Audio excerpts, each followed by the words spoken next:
Sebelum saya membahas materi lebih ulas lagi, di sini saya akan menjelaskan apa itu linguistik. Linguistik adalah ilmu tentang bahasa, ilmu yang mengkaji, menelaah, atau mempelajari bahasa secara umum, yang mencakup bahasa daerah, bahasa Indonesia, atau bahasa asing. Baiklah, itulah pengertian dari linguistik. Selanjutnya, di sini saya akan membahas materi selanjutnya, yaitu klasifikasi bahasa. Klasifikasi bahasa dengan melihat kesamaan ciri yang ada pada setiap bahasa. Bahasa mempunyai kesamaan ciri dimasukkan dalam satu kelompok. Itulah pembahasan dari saya tentang klasifikasi bahasa. Selanjutnya saya akan membahas tentang materi. Adapun umumnya bahasa di dunia diklasifikasikan dengan beberapa cara, yaitu sebagai berikut. Pertama ialah klasifikasi genetis. Klasifikasi genetis adalah suatu pendekatan yang digunakan dalam ilmu perbandingan bahasa, mengkelompokkan bahasa-bahasa berdasarkan garis keturunan atau dasar sejarah perkembangan yang sama. Dalam klasifikasi genetis, suatu bahasa dianggap sebagai hasil evolusi dari bahasa yang lebih tua, dan bahasa-bahasa yang memiliki kesamaan bentuk makna dianggap sebagai bagian dari rumpunan bahasa yang sama. Klasifikasi genetis ini berdasarkan kriteria bunyi dan artis seperti kesamaan bentuk dan makna yang dikandungnya. Bahasa yang memiliki sejumlah kesamaan seperti dianggap atau diklasifikasikan sebagian-bagian dari satu rumpun bahasa atau bahasa proto yang sama. Yang kedua ialah klasifikasi topologis.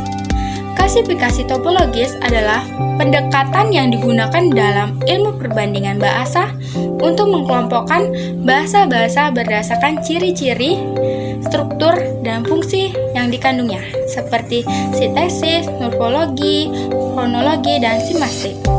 Dalam klasifikasi tipologis, bahasa-bahasa dianggap sebagai bagian dari rumpun bahasa yang sama jika mereka memiliki kesamaan struktur dan fungsi signifikan. Klasifikasi topologis tidak diperhatikan garis keturunan atau dasar sejarah perkembangan yang sama, sehingga lebih cocok digunakan untuk bahasa-bahasa yang tidak memiliki naskah tertulis atau dapat dibandingkan secara historis. Yang ketiga ialah klasifikasi areal. Klasifikasi areal adalah pendekatan yang digunakan dalam ilmu perbandingan bahasa, mengkelompokkan bahasa-bahasa berdasarkan adanya hubungan timbal balik antara bahasa yang satu dengan bahasa yang lain dalam suatu areal atau wilayah geografis, tanpa memperhatikan apakah bahasa itu berkerabat secara genetik atau tidak. Dalam klasifikasi areal, bahasa-bahasa dianggap sebagai bagian dari rumpunan bahasa yang sama jika mereka memiliki kesamaan struktur, fungsi yang signifikan, serta memiliki hubungan geografis yang jelas. Klasifikasi areal ini berbeda dengan klasifikasi genetis yang memperhatikan garis keturunan atau dasar sejarah perkembangan yang sama.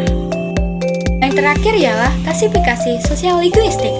Klasifikasi sosial linguistik adalah suatu pendekatan yang digunakan dalam ilmu perbandingan bahasa untuk mengkelompokkan bahasa-bahasa berdasarkan aspek-aspek non-bahasa seperti struktur sosial, status sosial, tatanan sosial, usia, dan gender.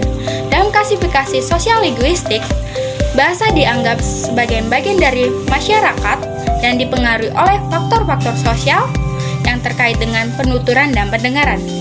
Klasifikasi ini memfokuskan pada bagian bahasa digunakan dalam konteks sosial, bagian masyarakat menggunakan bahasa berinteraksi dan berkomunikasi.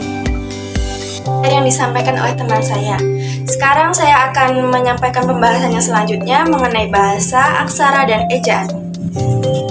Bahasa merupakan suatu sistem dari lambang bunyi arbiter yang dihasilkan oleh alat berucap manusia dan dipakai oleh masyarakat untuk berkomunikasi, kerjasama, dan identifikasi diri. Ragam bahasa dilihat dari aspek kebahasaan dibagi menjadi dua, ragam bahasa lisan dan ragam bahasa tulis. Ragam bahasa lisan adalah bahasa yang diucapkan oleh pemakai bahasa tanpa menggunakan media.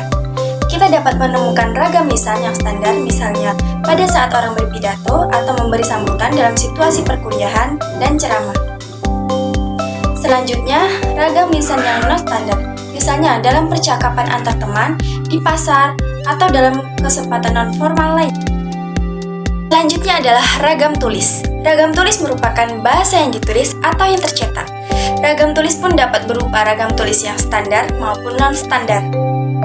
Ragam tulis yang standar dapat kita temukan dalam buku-buku pelajaran, teks, majalah, surat kabar, dan iklan. Kita juga dapat menemukan ragam tulis non-standar dalam majalah remaja, iklan, atau poster. Selanjutnya adalah aksara. Secara etimologis berasal dari bahasa Sanskerta, yaitu akar kata a, tidak, dan sara, termusnahkan. Jadi aksara adalah sesuatu yang tidak termusnahkan, kekal, atau langgeng. Dikatakan sebagai sesuatu yang kekal karena peranan aksara dalam mendokumentasikan dan mengabadikan suatu peristiwa komunikasi dalam bentuk tulis. Istilah lain untuk menyebut aksara adalah huruf atau abjad dalam bahasa Arab yang dimengerti sebagai lambang bunyi atau fonem. Sedangkan bunyi itu sendiri adalah lambang pengertiannya menurut catatan sejarah secara garis besar terdiri dari beberapa kategori. Yang pertama adalah piktogram, yaitu aksara yang hurufnya merupakan ikon benda yang konkret, antara lain aksara hieroglif Mesir dan aksara Tiongkok. Yang kedua adalah ideogram, yaitu aksara yang hurufnya merupakan simbol untuk mewakili gagasan, jumlah benda, kata sifat, kata ganti atau kata benda, abstrak atau konkret. Terakhir adalah abjad suku kata, yaitu aksara yang setiap hurufnya menggambarkan suku kata. Kategori ini terbagi menjadi 3. Yang pertama adalah abugida, yaitu abjad suku kata yang hurufnya memiliki kemiripan bentuk jika berada dalam satu kelompok konsonan. Contohnya huruf K, Ki, Ku, Ke, Ko dalam aksara Jawa, Sunda, aksara Dewanagari atau Prenagari, Palawa, dan aksara dari rumpun Brahmi di India. Yang kedua adalah aksara silabis murni, yaitu abjad suku kata yang hurufnya memiliki bentuk berbeda-beda untuk setiap suku kata. Contohnya huruf K, Ki, Ku, Ke, Ko memiliki bentuk berbeda-beda dalam aksara katakana dan hiragana di Jepang.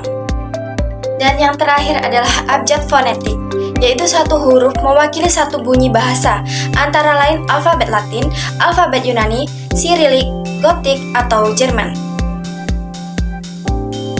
Untuk materi terakhir adalah tentang ejaan. Ejaan adalah penggambaran bunyi bahasa, kata, kalimat, dan sebagainya dengan kaidah tulisan huruf yang distandarisasikan dan mempunyai makna. Ejaan biasanya memiliki 3 aspek, yaitu yang pertama adalah aspek fonologis, yaitu menyangkut penggambaran fonem dengan huruf dan penyusunan abjad. Yang kedua adalah aspek morfologis, yaitu menyangkut penggambaran satuan-satuan morfemis. Yang ketiga adalah sintaksis, menyangkut penandaan ujaran berupa tanda baca.